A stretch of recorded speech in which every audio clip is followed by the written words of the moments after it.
Once, it was one of the most powerful empires in West Africa, an empire of wealth, military strength, and sophisticated culture. The Oyo Empire, with its mighty cavalry and rich trade networks, commanded respect and fear across the region. But even the mightiest empires have their downfall. So what happened to this great empire? How did the kingdom, so influential, so well organized, fall into ruin? From internal power struggles and rebellious provinces to fierce external threats, the collapse of Oyo was a story of conflict, ambition, and betrayal. Hi guys, welcome to Afroverse's story. On today's episode, we look into the fascinating and tragic story of the collapse of Oyo Empire, the wars, the politics, and the forces that brought an empire to its knees. Do stay tuned and enjoy the ride.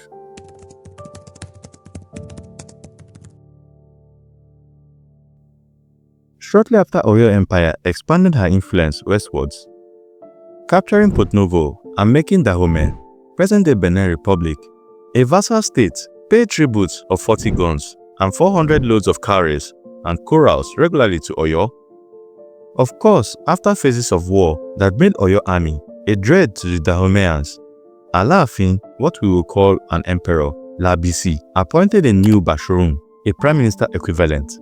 To check the Alaafin from becoming too dictatorial, the prime minister, according to the constitution, will pass a vote of no confidence that will turn the Oyomesi, which are equivalent to legislators, against the Alaafin, and an empty calabash will be handed to the emperor, signaling that he was committed to self-exit, and pave way for a new Alaafin, since the Oyomesi had lost confidence in his rule.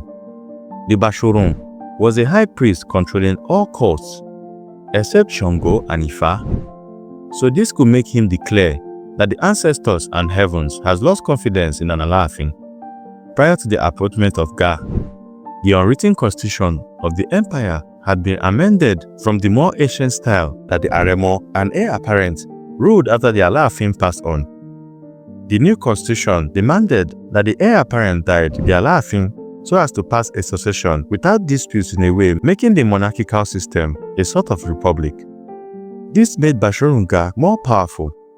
Ga became despotic and power-drunk, and from the slightest accusation that the Alaafin or his prince disrespected the Oyomesi, to the accusation that the Alaafin was assuming heirs of superiority, Bashorum Ga raised 5 Alaafins to the throne and successfully destroyed 4 of them. He and his family ruled despotically for 20 years, almost as if they were Alaafins. By the reign of the 5th emperor, Alaafin Abiodun, the people were fed up with Ga's dictatorship. On an appointed day, with the support of the Are Ona Akankafo, the equivalent of military commander of the Oyo Empire, or Yabi, the Alaafin and the people broke the jinx of Ga's powerful magic and rounded up his family, except Ojo, Ga's first son, and were seized and killed. Ga himself was burned to death in his house. Abiodun's reign then went on peacefully and lasted from 1774 to 1789. His was a golden reign. However, the center was no longer holding the seams of the empire together after 20 years of internal imbalance triggered by Ga. Taking advantage of the lawless years, Eba province, under the warrior Lishabi, had proclaimed their independence and migrated towards the present location in Abeokuta. The Ebas had been aggrieved by the oppression of the resident Ilari, the equivalent of governors, of their 3 provinces within the empire, and the absence of any authority to hold them in check. When authority was installed by Abiodun, he sent a punitive expedition against the Ebas, but the rocky hills of Abeokuta made the Oyo cavalry fail woefully in subjecting the Ebas, which triggered a domino effect of provinces declaring their own independence from Oyo. Even Dahomey had the effrontery to assault Ketu, a westernmost Yoruba district, without fear of the Oyo Imperial Army. As far as away, in today's Togo, Oyo began to wane. But within the city, Abiodun restated law and order, but his reign came to an end with his death in 1789, and a new Alaafin was crowned, Alaafin Awole, who reigned between 1789 and 1796.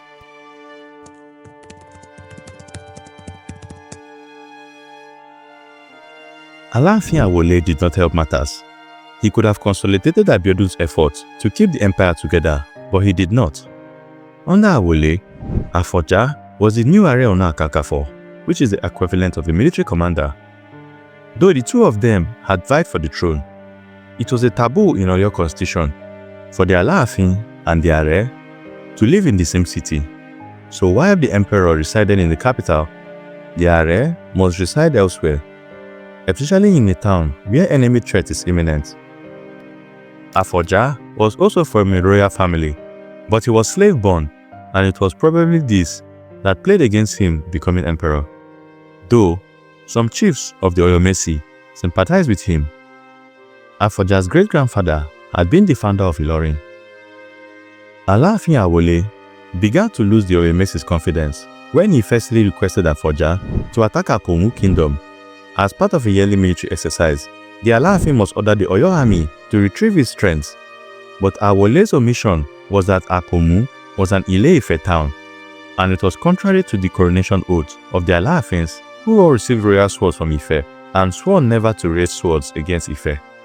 Secondly, Awole again ordered Afoja to attack Iwere town, which was a fortified fortress impregnable to Oyo's army's weapons of swords and arrows.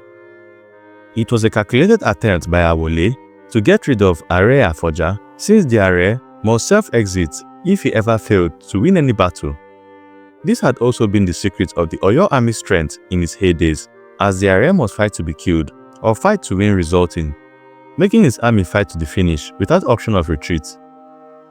Afoja sensed this, and rather than launch a battle that he could not win, he refused on the pretext that the town, Iwere, was the maternal home of Alaafin Ajabo.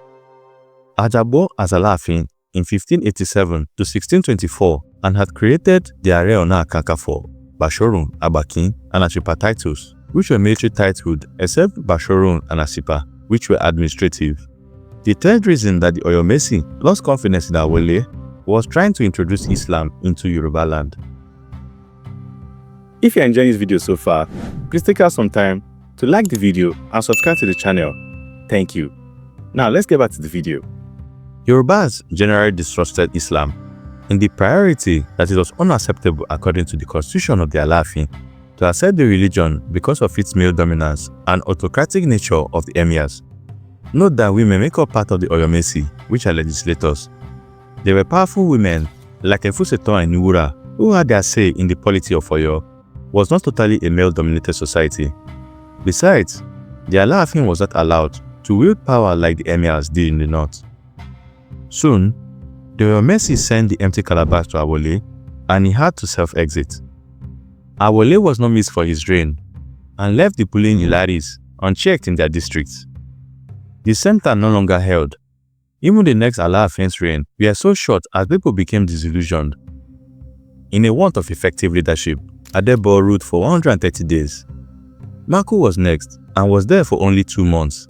Thereafter, an interregnum lasted in the city from 1797 to 1803. Afoja's influence thus began to grow. Afoja tried to become emperor, but some chiefs opposed this. Thus, in 1817, he declared Ilorin also independent, just as other provinces were also doing. Afoja had a Fulani advisor, Malam Alimi, and he was encouraged by the Amfodo jihadist warriors to support Afoja.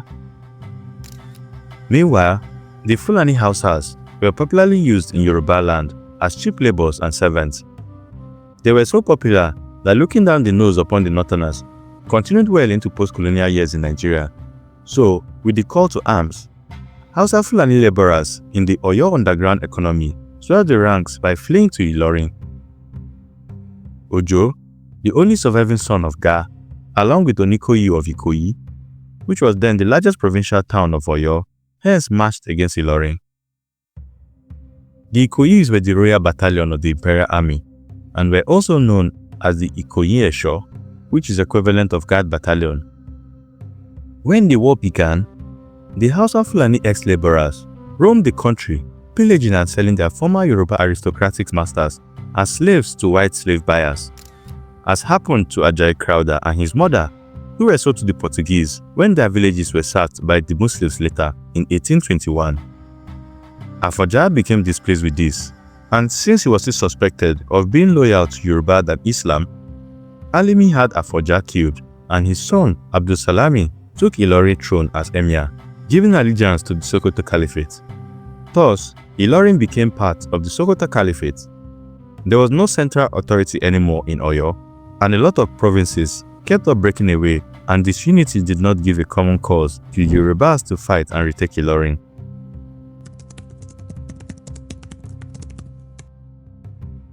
Some Yorubas by this time living in Ilorin had also accepted Islam, and thus, while Ilorin swelled with a platform of its warriors to fight on in one cause, there was no single cause the Yorubas stood for a united fight. The center no longer held, and things badly falling apart. There was no more cavalry for the Oyo army, since its horses were being bought on the northern trade routes, which were now closed because of the war against the Fulani Hausa. The Oyo capital city was not destroyed by the war, but it was rather emptied by the people who migrated to safer places like Ilorin, Kaba, present-day Kogi State in Nigeria, and the forested south. Oyo city was so big, with 17 gates, that it was not possible for the Fulani Ilorin army to siege or take it. A new Oyo city was now found further south in Agooja, and a new Alaafin Atiba was crowned. But by this time, the Alaafin was struggling to maintain a dignity that was lost. The Yoruba was now no more an empire, but more like the Greek cities of Athens, Sparta, Macedonia, etc. Yoruba city-states of Owu, Eba, Ijebu, Ondo, Ijesha began to emerge, with even facial marks emphasized their differences, no more paying allegiance to a central authority. The civil wars became rampant, famine spread like wildfire, and slave hunting. Slavery before this time was totally alien to the Yoruba, since Oyo did not allow any Yorubas to be traded as slaves. The slave coast now overcrowded with Yoruba slaves, as Hausa Fulani armies and slave-hunting warlords fed their armies with the new system of economic trade that coincided with the collapse of the old Oyo that was closer to the river Niger. A new war brewed when Ijebu, whose reputation as businessmen is known even today, and Ife also began to sell refugees from old Oyo as slaves. These are Moda Akeke, who traced their way back to Ife, where the founder of old Oyo had begun from originally. Owu and these refugees therefore attacked Ife in reprisal and scared the city. This turned Ijebu and Ife against Owu. The Ijebus were the first to employ the use of guns in any battle, and thus completely destroyed Owu town. Owu people fled to Eba for refuge. Ijebu went further to even attack the Eba for harboring the Owu people. Note that Eba used to be where the present-day Ibadan was located, but there were scattered villages and settlements. The Owu warriors and other warriors destroyed or attacked provinces, migrating southwards, found the settlements in Eleyele, thus beginning what today is known as Ibadan. The new city attracted other warriors who wanted to restore the old glory, and because of its position in the rainforest area, Ibadan began to control the palm oil belt, which was just beginning to replace the trade in human beings. It subsequently grew into the largest city in West Africa, with the arrival of warriors from all over Yoruba country, turning Ibadan into a military settlement. The issue of who was what ensured that the Oyo drove out the bullying Ife, and along with the Eba people. The Eba people then settled in what is now Abeokuta with the Owu people, while Ife found no love lost with the Oyo people, especially those in Ife, the Moda Akeke. Note that Ibadan too also became a largely Oyo city. But still determined to totally expand the Sokoto Caliphate downwards by totally conquering the dying embers of the Yoruba influence, the Hausa Fulani Yoruba Muslim cavalry in Ilorin relaunched another phase of war as they saw new Oyo and Ibadan rising. Ibadan knew it could no longer control cavalry, which used to be a force to reckon with in the Oyo army. Yoruba kings and chiefs still ride horses in celebration today, as remnant of the horse tradition prior to these wars. But with the Sokoto Caliphate in the north, Ibadan could no longer get horse supplies, although Ijebu first used the guns, but Ibadan, through insistent drills, perfected the use of guns in such remarkable ways. The Oyos were seasoned warriors, and thus Ibadan infantry marched out to meet the jihadists who were pillaging villages and towns with impunity from Ilorin southwards. Finally, a decisive battle was fought in Osogbo in 1839, led by the dreaded new Areona Akankanfo, Balogun Latosha. The Ibadan infantry were good marksmen, and they plucked the jihadist riders off their horses in such a way that many lives were lost on the side of the Muslim invaders, and the casualty toll was so high that they fled back up north, ending the prolonged Fulani-Oyo wars and the incursion of the jihadists in a very decisive victory. Thus, Ibadan emerged as a superpower of the Yoruba states. Although Ibadan tried to restore the old glory of Oyo by being the military wing of the new Oyo government, the city-states wanted to assert their independence from their Alaafin, and this led to another protracted war, the 16-year Yoruba Civil War that saw Ilorin, Eba, Ijebu, Ekiti, Ijesha, and Ife fighting Ibadan and Modakeke. For 16 years, Ibadan remained unbeaten until the British and Anglican missionaries called for a peace treaty. It was so surprising that after independence in Nigeria, Chief Obafemi Awolowo, an Ijebu statesman, made Ibadan the capital seat of the Western region, which is in the Yoruba region within Nigeria. I would really love to know your thoughts about the tragic collapse of the Oyo Empire. What do you think about Afoja's ambition that led to the loss of Ilorin to the Sokoto Caliphate? Please leave your thoughts in the comment section down below. Don't forget to smash a like and subscribe to the channel, and turn on the notification button to get more content like this about African history. It's been Nando from Africa's Historic. See you in the next video.